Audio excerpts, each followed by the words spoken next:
में बेवर्धमान महान दिन विचरे हमारे ध्यान में। कल समय सार परमागम की 206वीं गाथा चलाई थी, जिसमें आचार्य देव ने हमें आदेश दिया था, आज्ञा दी थी कि तूने जिस भगवान आत्मा को प्रज्ञा छानी से पर से भिन्न करके प्राप्त किया है, अब तू उसी भगवान आत्मा में ज्ञान पद में रत हो जा। एदम्मी रदो नित्यम, उसमें ही तू नित्य रत रह। संतुष्टो होदि नित्यमेदम्मी, और उसमें ही तू संतुष्ट रह। अभी और करना है, और करना है, ये तो हो गया, अभी ये बाकी है, ऐसा नहीं, बस हो गया। ए देन होति तत्तो, और तू उसी में तृप्त हो जा। माने जिस ज्ञान पद को तूने जाना है, 205वीं गाथा में ये कहा था कि तू उसको ग्रहण कर। जिस ज्ञान पद को तूने ग्रहण किया है माने जाना है, क्योंकि किसी को ग्रहण और त्याग करने की शक्ति से ये भगवान आत्मा शून्य है। त्यागोपादान शून्य तो शक्ति है ना, तो किसी को ग्रहण और त्याग करने की तो बात है ही नहीं। और अपना जो भगवान आत्मा है वो तो मैं ही हूं, उसे क्या ग्रहण करना। सिर्फ आज तक जाना नहीं है, इसलिए जानना है कि ये मैं हूं। और आज तक माना नहीं है, इसलिए मानना है कि ये मैं हूं। और इसी का नाम जैन दर्शन में ग्रहण करना है।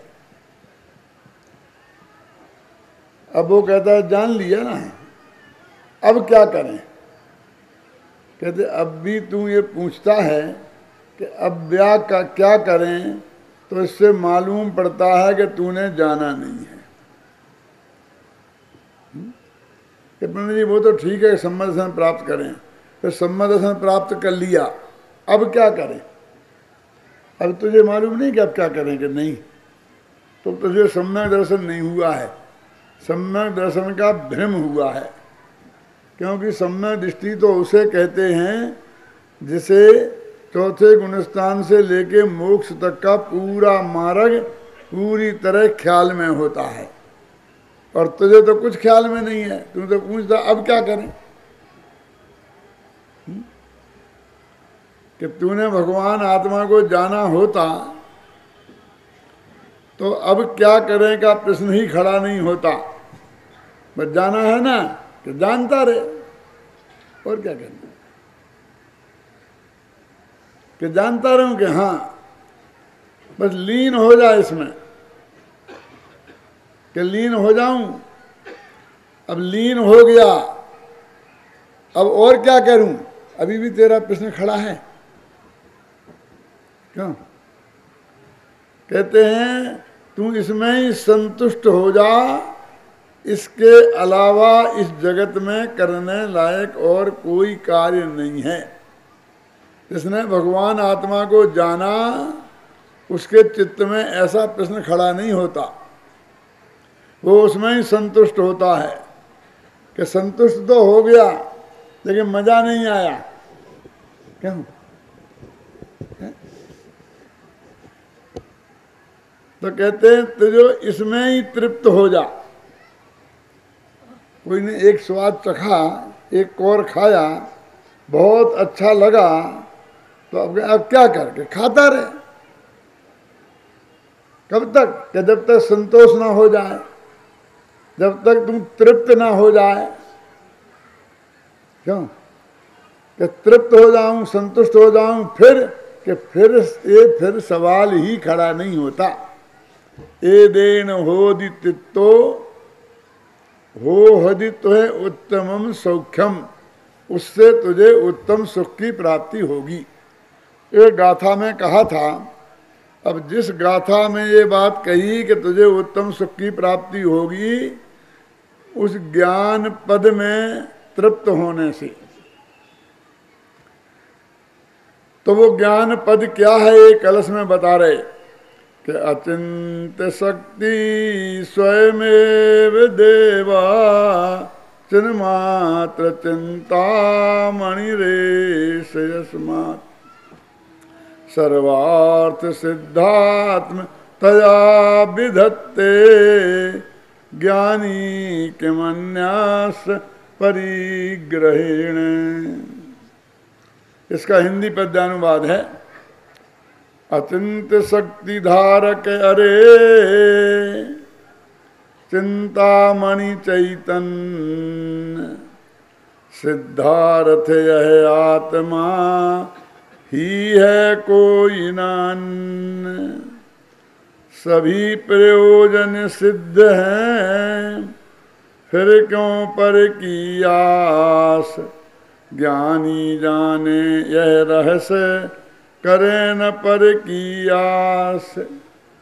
तीन विशेषण दिए भगवान आत्मा के, एक अचिंत्य शक्ति धारक, दूसरा है चिन्मात्र चिंतामणि, और तीसरा है सर्वार्थ सिद्धात्मतया। अचिंत्य शक्ति, जिसकी शक्ति ऐसी है कि हमारे चिंतन में नहीं आ सकती। अपन कहते हैं लोक में कि आदमी जितना तेज दौड़ चलता है ना, हवा उससे और तेज चलती है, और मन की गति उससे भी तेज चलती है। अपने यहाँ धर्म परीक्षा किताब आती है ना, तो उसमें एक पवन वेग और एक मनोवेग नाम के दो मित्र हैं, काल्पनिक नाम है। पवन वेग माने हवा के बराबर तेजी से जो चल सके, जैसे आंधी आता है, तूफान आता है। और मनोवेग, मन का वेग जितना तेजी से दौड़ता है उतने तेज दौड़ सके। अब एक सेकंड में आप चाहें तो अमेरिका की यात्रा करके आ सकते हैं बिना टिकट के, क्या मन चला जाता है ना। तो ये मन के चिंतन करने की कितनी शक्ति है, अब आप इसे अंदाज लगाओ।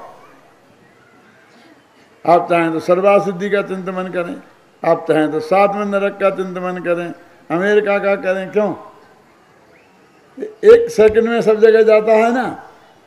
लेकिन कहते ये भगवान आत्मा ऐसा है कि मन के चिंतन से भी पकड़ में नहीं आता।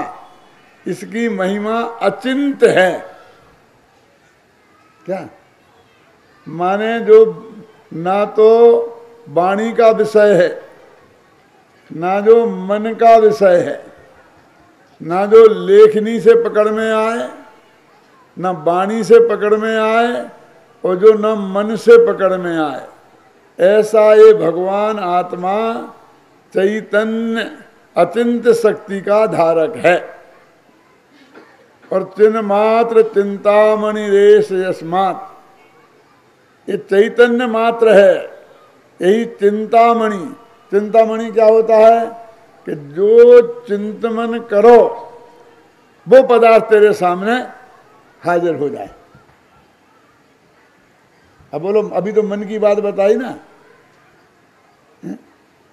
तुम मन में इतनी बात आए कि मेरे 2 हाथ हैं, 4 हाथ होते तो कितने अच्छा होता, इतनी आई कि 4 हाथ। ख्याल नहीं ना। मैं इस समय अमेरिका में होता तो वे सोचा और अमेरिका में। इसका नाम क्या है? चिंतामणि। चैतन्य करने से, है ना। धर्म के बारे में लिखा है ना अपने 12 भावनाओं में, जांचे सुर तरु देत सुख और चिंतत चिंतारें, बिन जांचे बिन चिंतये धर्म सकल सुख देन। क्या अर्थ है इसका? कि कल्प वृक्ष होते थे ना पहले भोग भूमि में, तो उसमें जो मांगो वो मिलेगा। क्या कि जो मांगो वो मिलेगा ना, कि हाँ मजा आ जाता होगा उस वक्त तो, क्यों भाई साहब, जो मांगा और वो मिल गया, कहते काय का मजा आता, भिखारी बनाता है। अरे भाई मांगो, मांगना सिखाता है।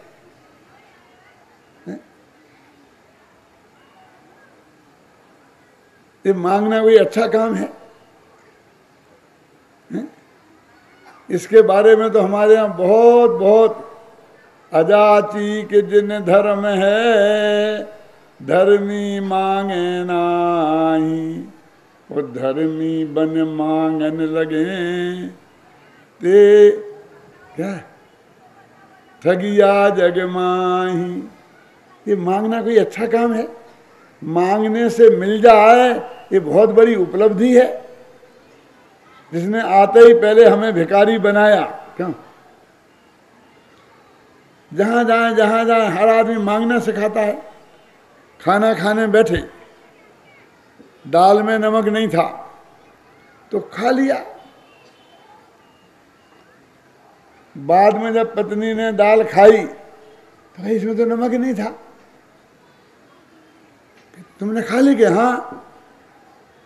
कि तुम नमक मांग नहीं सकते थे? ये भी मांगना सिखाती है। क्या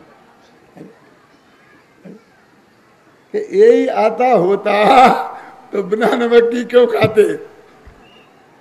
क्यों? जहां जाओ वो मांगना सिखाता है। ये कल्प वृक्ष भी मांगना सिखाते हैं। हमें नहीं चाहिए, ये हमें नहीं चाहिए जो भिखारी बनाकर हमको बात करें। और चिंतत चिंतारेन, चिंतामणि रत्न, रैन माने रत्न, जो सोचो सो मिलता है। बोलो, अब मांगने की जरूरत नहीं है। मन में आया नमक और सामने नमक आ जाए, अब तो बढ़िया है ना राजकुमार? काय का बढ़िया है? सोचना पड़ा ना। बड़ा आलसी है। अरे भाई सोचना पड़ा। ये मन जो है वो परद्रव्य है, पुद्गल का बना है, और हमें उसका सहयोग लेना पड़ा ना, तो ये हमारा दुर्भाग्य है क्या सौभाग्य? ना हमें मांगना है जबान से, ना हमें मन से सोचना है। बिन मांगे बिन चिंतये, धर्म सकल सुख देन। धर्म उसे नहीं कहते हैं, सम्मत दर्शन की तेरे को प्राप्ति हुई तो वो ये नहीं कहता है कि अतीन्द्रिय आनंद तू मांगेगा तब मैं तुझे दूंगा। क्यों? सम्मत दर्शन ज्ञान चारित्र की प्राप्ति हुई तो वो ये नहीं कहते कि तब तुम सोचोगे तब मैं तुम्हें सुख दूंगा। क्यों? अनंत भगवान और सिद्ध भगवान तो न मांगते हैं न सोचते हैं। क्यों? और अनंत सुखी हैं क्या नहीं है? हमको तो ये लगता है तो मांगने से मिल जाए तो इससे बढ़िया और क्या होता है? क्यों? तो वो यहाँ ये कह रहे हैं कि अचिंत चिंतामणि चैतन्य, ये चिंतामणि चैतन्य ऐसा है कि चिंतन करने से नहीं, क्योंकि ये अचिंत शक्ति वाला है। और सिद्धार्थ है आत्मा। ये सिद्धार्थ क्या है? संस्कृत में पढ़ा है, सर्वार्थ सिद्धात्म तया विधत्ते। सर्व अर्थ जिसके सिद्ध हो गए हैं उसे बोलते हैं सिद्धार्थ। महावीर के भगवान के पिताजी का नाम था ना यार, क्या नाम था? सिद्धार्थ। सिद्ध हो गए हैं, अर्थ माने प्रयोजन जिसके, और इसमें सर्व और लगा हुआ है कि भगवान आत्मा तो ऐसा ही है कि जिसके सारे प्रयोजन सिद्ध हो गए, इसे कुछ बाकी ही नहीं है कि मुझे ये बाकी है, ऐसा है ही नहीं। तीन विशेषण हुए, कौन कौन? अचिंत चिंता, अचिंत शक्ति का धारक, चैतन्य चिंतामणि और सिद्धार्थ। यह आत्मा ही है, कोई न अन्य। ये तेरा आत्मा ही ऐसा है, अन्य कोई पदार्थ ऐसा नहीं है तेरे लिए। जब सभी प्रयोजन सिद्ध हैं फिर क्यों पर की आस। जब तेरे सारे प्रयोजन सिद्ध रहे हैं तो पर की आशा की अब क्या जरूरत है। ज्ञानी जाने यह रहस्य करे न पर की आस। ज्ञानी इस बात को जानते हैं इसलिए वे पर की आशा रंच मात्र भी नहीं करते हैं। देखो अपन भगवान से कहते हैं ना, मोहम्मद सार के गुणस्थानाधिकार की अंतिम गाथा है, वहाँ सिद्ध भगवान का स्वरूप बताया है। वो सिद्धांत की बात कर रहा था ना, कहाँ गया अनिल, हाथ उठा भी, कहाँ है क्या? सिद्धांत, सिद्धांत जानते कैसे बोलते हैं, सिद्ध में जिसका अंत हो। क्या हम कहानी कब शुरू होती है कहाँ अंत होती है। एक सच्ची घटना सुनाता हूँ मैं, बहुत पुरानी बात है। हम और बाबू भाई सोलापुर गए थे, जब बाबू भाई जिंदा थे तब की बात है। तो सोलापुर गए तो सुमत बहन का आश्रम था वहाँ, उस आश्रम में गए जहाँ लड़कियाँ पढ़ती थी। तो वहाँ बैठे तो उन्होंने सारी लड़कियों को बुलाया और बुला करके हमसे कहा कि आप थोड़ा इनसे कुछ पूछो, इनकी परीक्षा लो। सच्ची घटना है। मैंने कहा नहीं, क्या पूछना, आप लोग पढ़ाते हैं तो सब बढ़िया बढ़िया पढ़ाते होंगे, इसमें क्या पूछना। नहीं नहीं नहीं, पूछो साहब, पूछो पूछो। तो मैंने कहा बेटा क्या पढ़ते हो, कि हम छड़ाला। अच्छा छड़ाला पढ़ते हो क्या? हाँ। मैं छड़ाला में किसकी कहानी है? तो सब एक दूसरे का मुंह देखने लगे, अपने अध्यापकों की तरफ देखने लगे। कोई बोला नहीं था। मैंने कहा क्यों भाई, क्या बात है, क्या बात है, क्या बात है। इतने में एक लड़की खड़ी हुई हिम्मत वाली, और वो बोली आपने छड़ाला पढ़ा है? मैंने कहा गजब हो गया, हम तो परीक्षा लेने बैठे थे, यहाँ तो देने की नौबत आ गई। मैंने कहा पढ़ा तो था थोड़ा थोड़ा। बोले फिर आप छड़ाला में कोई कहानी किस्सा है जो आप बोल रहे हैं छड़ाला में किसकी कहानी है? अरे छड़ाला तो अध्यात्म का ग्रंथ है, उसमें कोई कहानी किस्से थोड़ी होते हैं, कोई पुराण थोड़ी है पद्म पुराण, इसमें राम की कहानी होगी। मैंने कहा ठीक कहती हो तुम। मैंने शुरू के 2-3 छंद पढ़े थे, उनमें ऐसा लिखा था, तास भ्रमण की है बहु कथा, पे कछु कहूं कही मुनि यथा। क्या अर्थ है इसका? कि इस जीव के संसार में घूमने की कहानी बहुत लंबी चौड़ी है। मैं लंबी चौड़ी कहानी तो तुम्हें नहीं सुना सकता, पे कछु कहूं फिर भी थोड़ी सी सुनाता हूं। दौलत राम जी कहते हैं कहानी तो बहुत लंबी है, मैं पूरी नहीं सुना सकता, मैं थोड़ी बहुत तुम्हें सुनाता हूं। तब मैंने कहा जब कवि ने ये प्रतिज्ञा की कि मैं कहानी सुनाता हूं, तो मैंने सोचा कि आगे कहानी सुनाई होगी, एक कवि धोखा दे जाएगा, मैंने ऐसा कभी सोचा भी नहीं था। क्यों तुम कह रहे कहानी नहीं है इसमें? बोलो मैं तुम लोगों से पूछता हूं कि छड़ाला में कोई कहानी है कि नहीं है? तास भ्रमण की है बहु कथा। तास माने एक ताश के पत्ते नहीं, इक्का दुक्की। तास माने उस जीव की जिसकी चर्चा ऊपर से चली आ रही है। किसकी कहानी है? राम की क्या रावण की? राम की भी और रावण की भी, हमारी भी और तुम्हारी भी। जो जीव नाम के प्राणी हैं उन सभी की ये कहानी है। क्यों है ना? तास माने सभी जीव, और उनकी ये कहानी कहाँ से शुरू होती है भाई साहब? काल अनंत निगोद मझार, बीतो एक इंद्रिय तन धार। वहां से शुरू होती है। फिर निकसी भूमि जल पावक भयो, पवन प्रत्येक वनस्पति थयो। फिर कहानी आगे बढ़ी ना, निगोद से निकला तो पृथ्वी, अग्नि, जल, वायु और वनस्पति। क्यों वनस्पति? प्रत्येक वनस्पति। अजांतर समझ में? क्योंकि साधारण वनस्पति तो निगोद है, और वहां से तो निकले हैं भाई साहब, लौट के तुम वहीं पहुंचा दोगे अभी यार इतने जल्दी? देखो कितनी कितनी बारीक बात है उसमें। क्या? निकसी भूमि जल पावक भयो, ओ पवन प्रत्येक दुर्लभ लही ज्यों चिंता मणि, त्यों पर आय।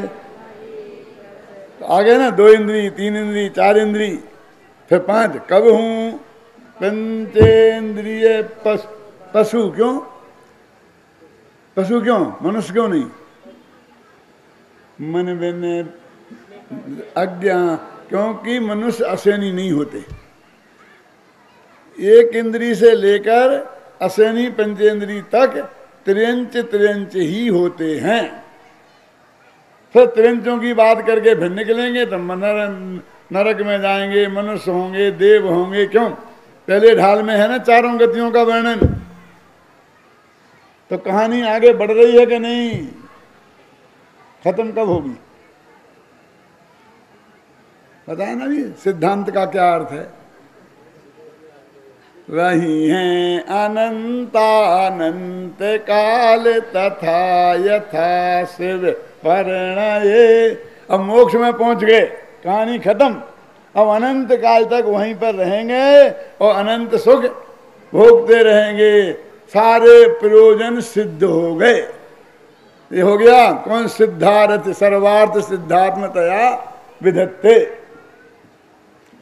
समझे ना? कहां से निकली बात? छड़ला में कहानी है कि नहीं है?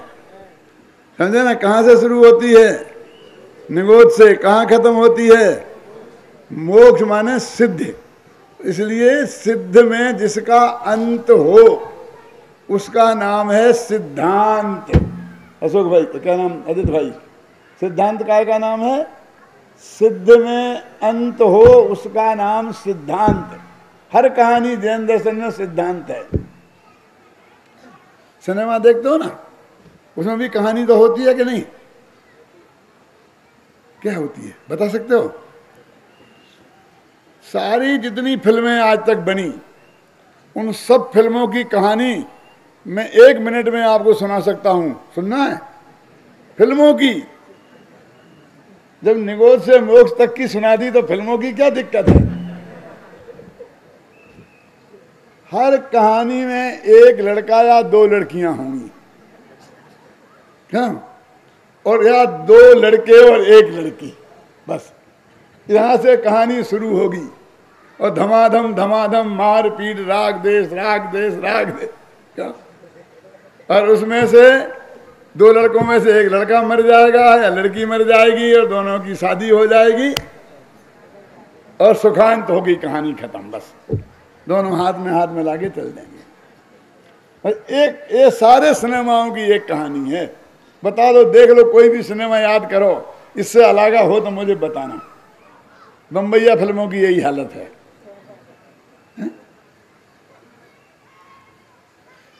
अब उसे क्या कहते हैं? वे 2 तरह की होती हैं। कौन कौन सी? कॉमेडी और ट्रेजेडी। सुखांत और दुखांत। नाम सुने क्या नहीं सुने? ए भैया, हिंदुस्तान में तो नियम है कि सुखांत ही होती है। भरत मुनि का 2000 वर्ष पहले एक भरत मुनि हुए, जैनियों में नहीं, काव्य साहित्य में। तो उन्होंने ये नियम बनाया, कोई भी कहानी कहना उसे सुखांत ही कर रखना। हम कॉमेडी को हास्यरस कहें, हास्यरस नहीं, जिसका अंत सुख में हो।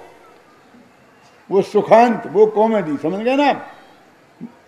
हास्य रस की बात नहीं, ये फूहड़ कविताओं का नाम कॉमेडी नहीं है। क्या नाम है? जिसका अंत सुख में हो, सुखांत हो, वो कॉमेडी, और जिसका अंत दुख में हो वो है ट्रेजेडी। बस क्या हुआ, दोनों अलग अलग हो गए, मर गए, नहीं मिल पाए, और मरते मरते मर गए, एक मर गया, दूसरा रोता रह गया, तो ट्रेजेडी हो गई। बस समझ गए। ये ट्रेजेडी ये विदेश की देन है। शेक्सपियर के जो नाटक हैं वो सब वहाँ सबसे पहले ट्रेजेडी आई, उसमें हिंदुस्तान में नहीं थी। उनकी नकल पर हिंदुस्तान में भी ट्रेजेडी आई। अब अपन तो सुखांत की बात करते हैं, लेकिन मैं ये कहता हूँ कि एक लड़का मर गया और दूसरी वो लड़की की और लड़का की शादी हो गई, तो सुखांत हुई ना आज के हिसाब से। तो मैं पूछना चाहता हूँ, सुखांत हुई कि भोगांत? क्यों? अरे कहानी तो अब शुरू होनी है बेटा, पर तुमने अंत कर दिया। क्यों? ये तो भोगांत हुई। यदि सचमुच सुखांत चाहिए तो संसार में तो सुख है ही नहीं। जो संसार विषय सुख हो तो तीर्थंकार क्यों त्यागे, काहे को शिव साधन करते, संयम सो अनुरागे। विचार कर लो भाई, नहीं है संसार में तो सुख है ही नहीं, तो मोक्ष में है ना सुख। तो सुखांत कब होगी? जब तक मोक्ष में नहीं जाएगा जीव, तब तक वो सुखांत नहीं हो सकती, दुखांत ही होगी। और पूरा सुख कहाँ है? सिद्धों में। तो सिद्धांत कहो चाहे सुखांत कहो, दोनों का एक ही अर्थ है। सुनो,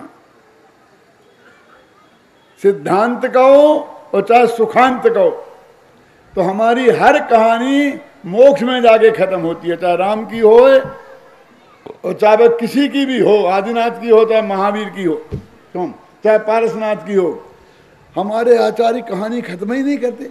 वहां से मर गए, स्वर्ग चले गए, फिर आगे न रखोगे, फिर नहीं चले गए, फिर यहाँ चले गए, फिर यहाँ गए, वहां गए, वहां गए, फिर खत्म, खाली खत्म ही नहीं होता। जब तक वे मोक्ष में नहीं पहुंचेंगे तब तक कहानी को हमारे आचार्य छोड़ते ही नहीं। इसलिए हमारा सारा प्रथमान योग सिद्धांत है। समझ में आ गया ना?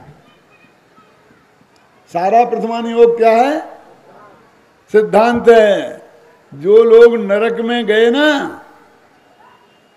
तो उनकी कहानी को भी वहां नहीं छोड़ा, आगे बढ़ा दिया। वहां से आएंगे, निकलेंगे, फिर तीर्थंकर होंगे, फिर मोक्ष। रावण जैसे को भी मोक्ष में पहुंचाए बिना छोड़ा ही नहीं।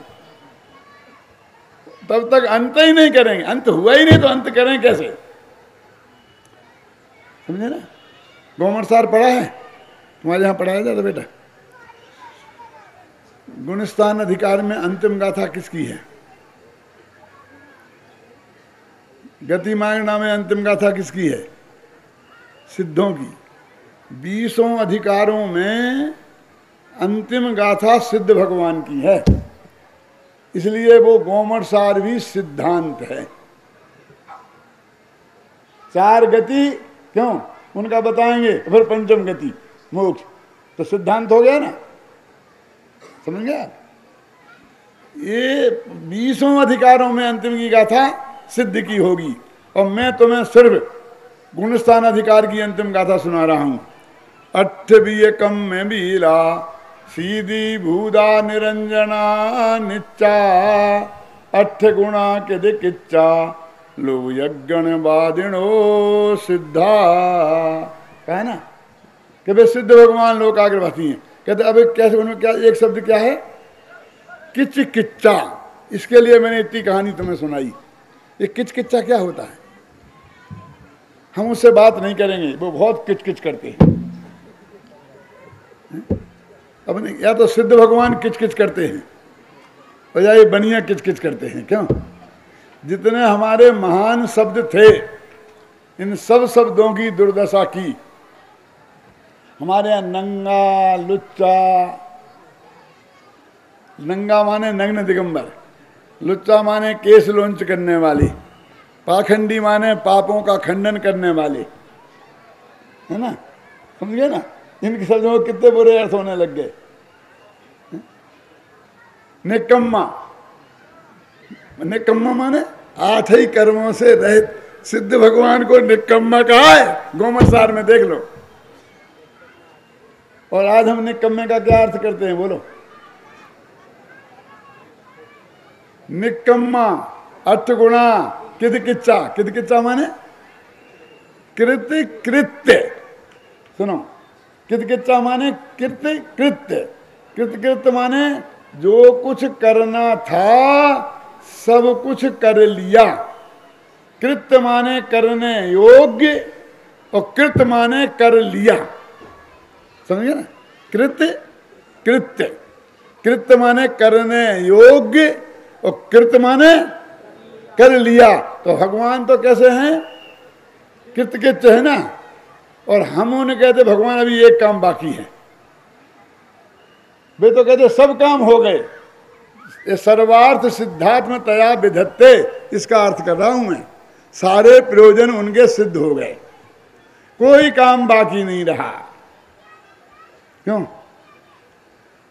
अब उन्हें कुछ करना नहीं है। हम कहते भगवान एक काम बाकी है, क्या?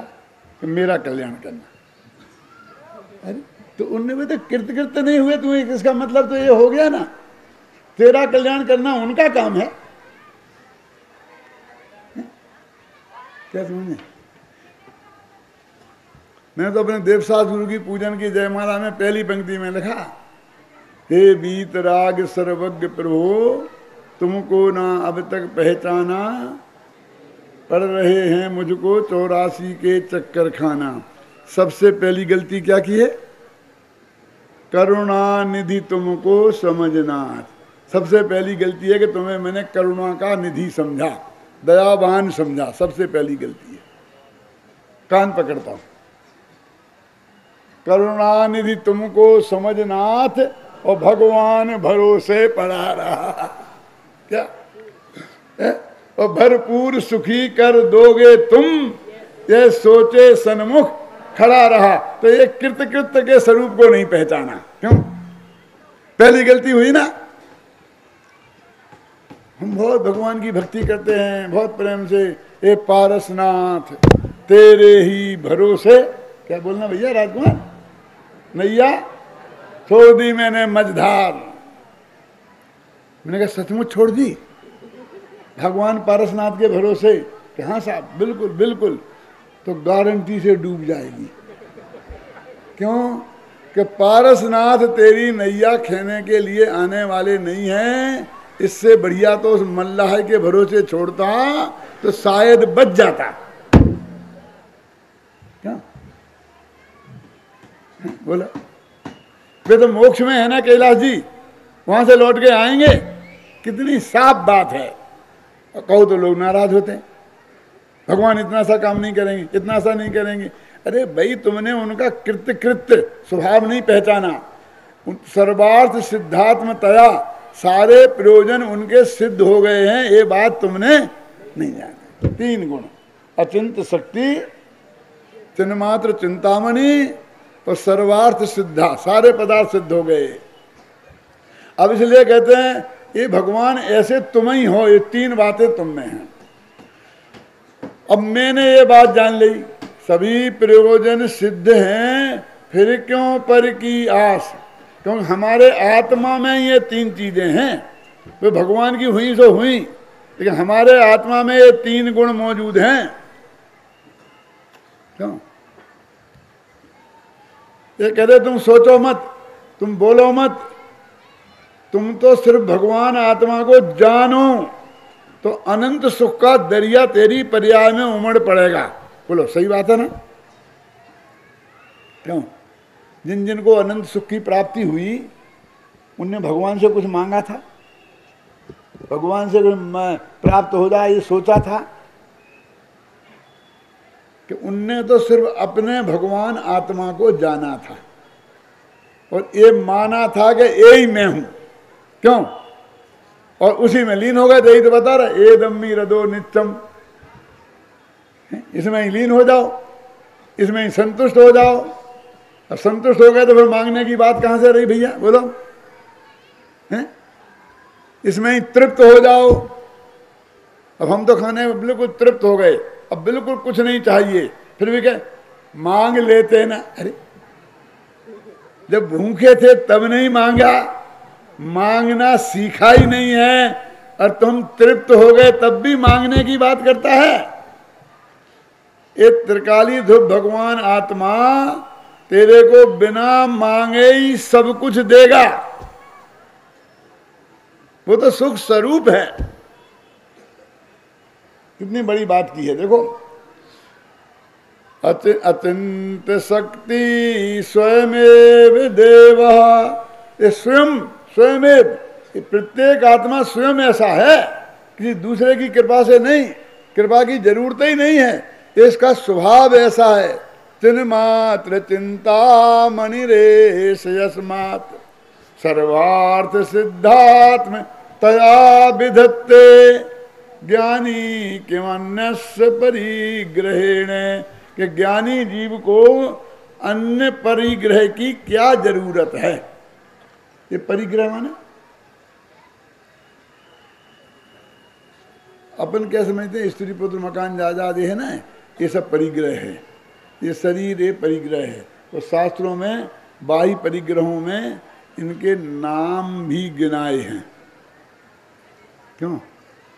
लेकिन इसे यहाँ जहाँ ज्ञानी कह रहे हैं 6 खंड की विभूति 96,000 पत्नियां जिसके मौजूद हैं, उसको कह रहे वो ज्ञानी है, और उसको पर पदार्थों की क्या जरूरत है?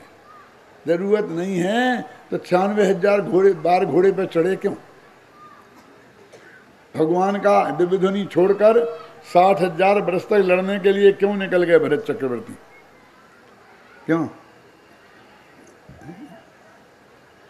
जरा विचार करो गंभीरता से कि हाँ, ये तो चारित्र मोह की बात है। श्रद्धा में रंच मात्र पर पदार्थ की उन्हें वांछा नहीं है। तो कहते हैं ज्ञानी फिर करे न पर किया किम अन्यस्य परिग्रहेण, अन्य के परिग्रह से क्या लाभ है। आगे जो गाथाएं आने वाली हैं ना, उसमें ऐसा लिखा है कि ज्ञानी के तो अपने आत्मा का ही परिग्रह है। क्या गाथा पढ़ के बताओ देखो।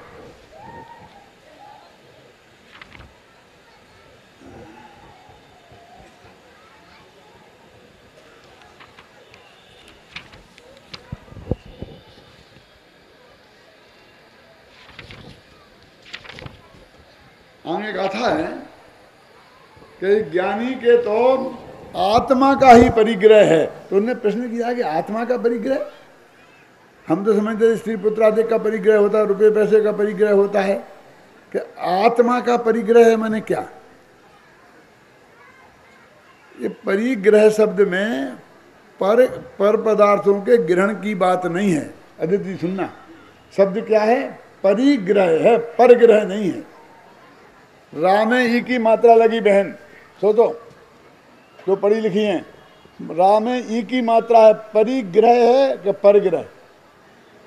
तो परि माने तो पर नहीं होता, तो पर पदार्थ तुम क्यों लगा रहे? परि है राजकुमार। तो क्या है परि माने क्या होता है जानते हो? समन्ता, चारों ओर से, four and wide.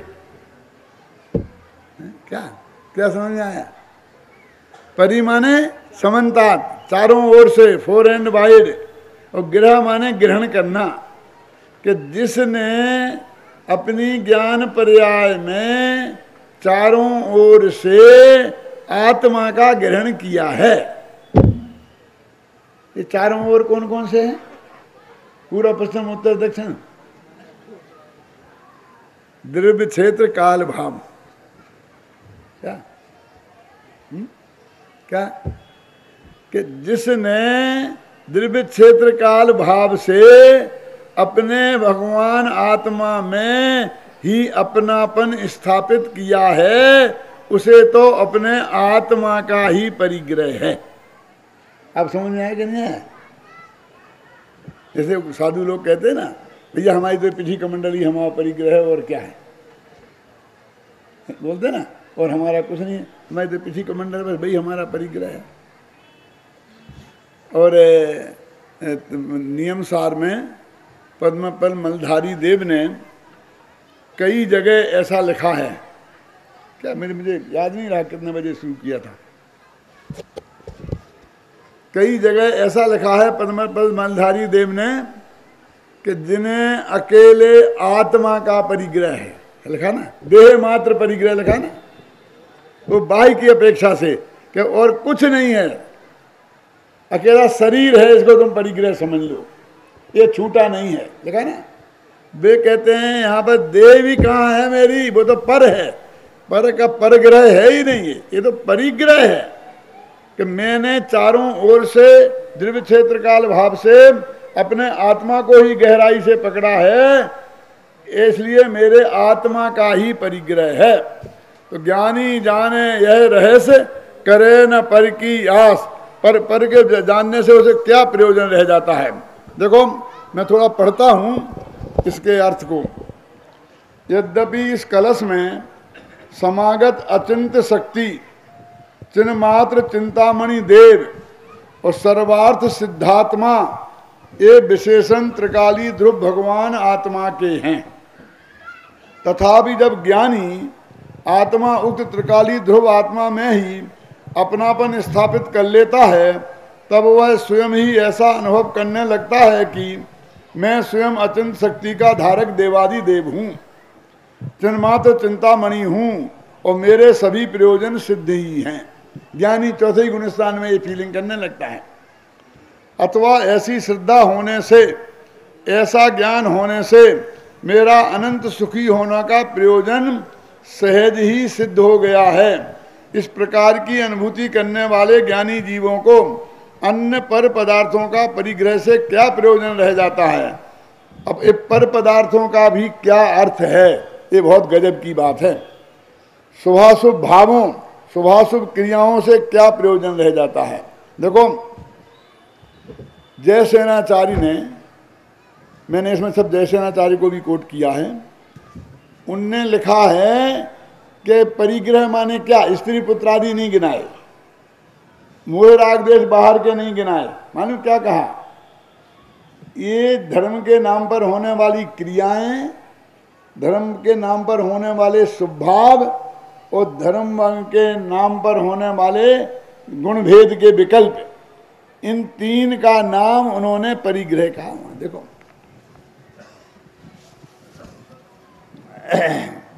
Swami ji का सुना देता हूं, तो स्वामी जी के में आया है ये। भगवान आत्मा अत्यंत शक्ति वाला देव है। अत्यंत शक्ति अर्थात जिसके अद्भुत गुण, असीम शक्तियां, अनेक विशेषताएं हमारे सीमित चिंतन के विषय न बन सकें, जिन्हें हम अपने विकल्पों की सीमा में समेट ही ना पाएं, जिनको ग्रहण कर पाने में हमारा क्षयोपम ज्ञान बोना साबित हो गया है, ऐसे भगवान आत्मा की शक्तियां वस्तुतः अत्यंत हैं, असीमित हैं। गजब बात है भाई।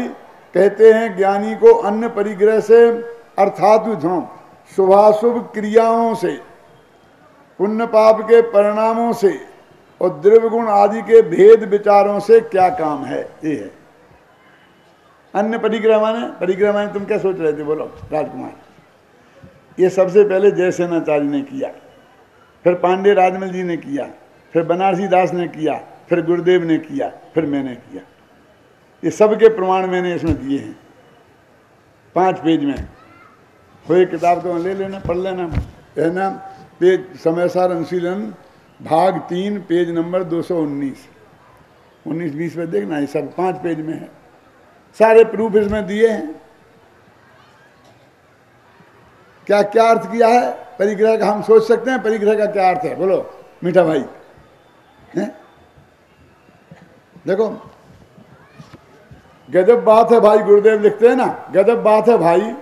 कहते हैं कि ज्ञानी को अन्य परिग्रह से अर्थात शुभाशुभ क्रियाओं से, पुण्य पाप के परिणामों से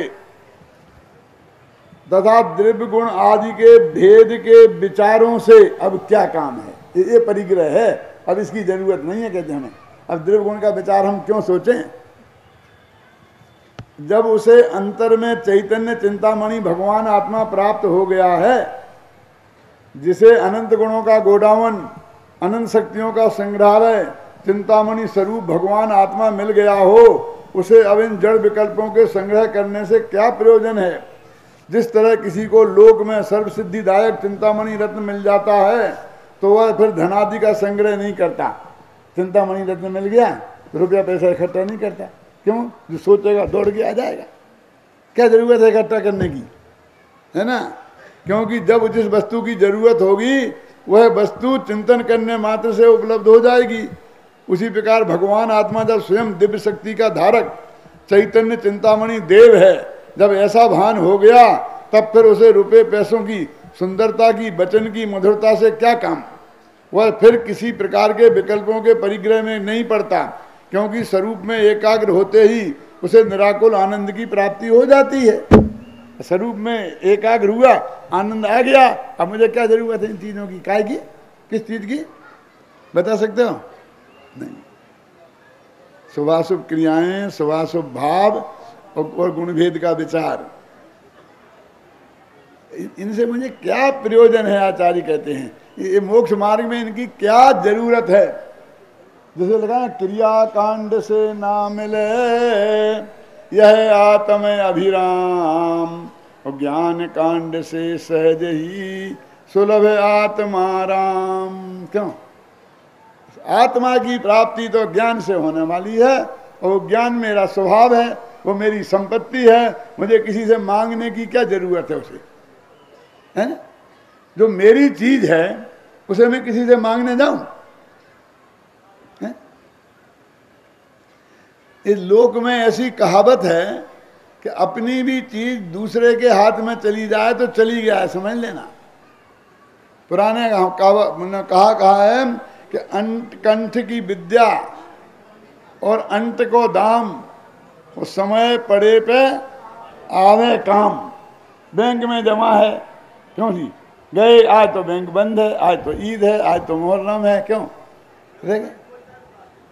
और हमारे हस्ताक्षर जरा हाथ में जैसे कपने लगा ना, तो हस्ताक्षर बिगड़ गए, वो कहता है मिलते ही नहीं है, बस अब हस्ताक्षर नहीं मिलते हैं, सारा गया। क्यों? वो नहीं माने, क्या करोगे आप? कभी भी हो सकता है ना पार्किंसंस, वो कभी भी कह सकता है कि नहीं मिलते हैं। मैंने पैसे देखे नहीं हैं, लेकिन करोड़ों के चेकों पर साइन किए हैं, तो 100 चेक तो पास हो जाते हैं अजित भाई, एक वापिस आ जाता है, कहते अक्सर आपके मिलते नहीं। मैं क्या करूं बोलो? कहते कुछ नहीं साहब, एक दफे और कर दूंगा। एक दफे करता हूं तो वो फिर पास कर देता है। तो मैं कहोगे पागलपन क्यों करता है? कि नहीं साहब हमको ऐसा थोड़ा करना पड़ता है। ठीक है, इससे हमें उस अनित्यता का ज्ञान होता है कि बैंक में जमा जितनी संपत्ति का तू मालिक समझ रहा है। क्यों? बैंक में जमा नहीं करा, बाल बच्चों को दे दे तो बेजमा दें, तो उनसे बेटा देना 5,000 रुपया काय के लिए चाहिए? अरे इनको जवाब दो। बेटा मेरी संपत्ति है, मैंने दी है, उसमें से मांग रहा हूं, काय के लिए चाहिए? तुझे क्या लेना देना? मुझे तो आग लगाना है उसमें, इसलिए बैंक में जमा कराई। तो बैंक वाला कहता है अब क्या करें, कहाँ करें? तिजोरी में रख लो, लेकिन हाथ में ताकत ही नहीं होगी तिजोरी खोलने की, तब क्या करेगा? जब तेरे को जरूरत होगी तब तू इसके काबिल नहीं रहेगा कि बैंक से निकाल ले, तिजोरी में से निकाल ले, बेटे की जेब में से निकाल ले, बहू से निकाल ले, किसी के कुछ नहीं रहेगा। वो उतनी संपत्ति तेरे किसी काम की नहीं, कहते हैं लोक में। तो भगवान आत्मा कहता है कि तुझे निकालना ही नहीं है ना, ये तो तेरे अंदर से बिना मांगे बिना सोचे निरंतर अनंत सुख की प्राप्ति तेरे जीवन में होने वाली है। ऐसा भगवान आत्मा कल्प वृक्ष चिंतामणि रत्न, क्यों मैंने भी लिखा है काम धेनु कल्पतरु, क्या है ये लिखा ना, काम धेनु कल्पतरु, बोलो बोलो, मैं भूल गया, मैंने याद तो कभी किए नहीं, जितना रह जाते हैं। कामधेनु, कल्पतरु व चिंतामणि रत्न, ये 3 चीजें जगत में प्रसिद्ध हैं। कामधेनु का जानते हैं क्या है? जो चाहोगे भी मिल जाएगी। चिंतामणि चिंतन करने से मिल जाए, कल्पतरु मांगने से मिल जाए। लेकिन धर्म वह चिंतामणि है नहीं जिसमें कामना, ना मांगना है, ना सोचना है, ना कहना है, ना कुछ नहीं करना है। ऐसा ये भगवान आत्मा तू स्वयं है, तेरा है नहीं, तू स्वयं है। प्रत्येक का आत्मा ऐसा है। ऐसा इस समय सार में भगवान आत्मा की चर्चा है। सभी को उस आत्मा की प्राप्ति हो और वो अनंत सुखी हो। इसकी बात में बाकी की बात बनारसी दास की, पांडे राजमल जी की थोड़ी थोड़ी बातें कल पढ़ के बताऊंगा, फिर आगे बढ़ेंगे अपन।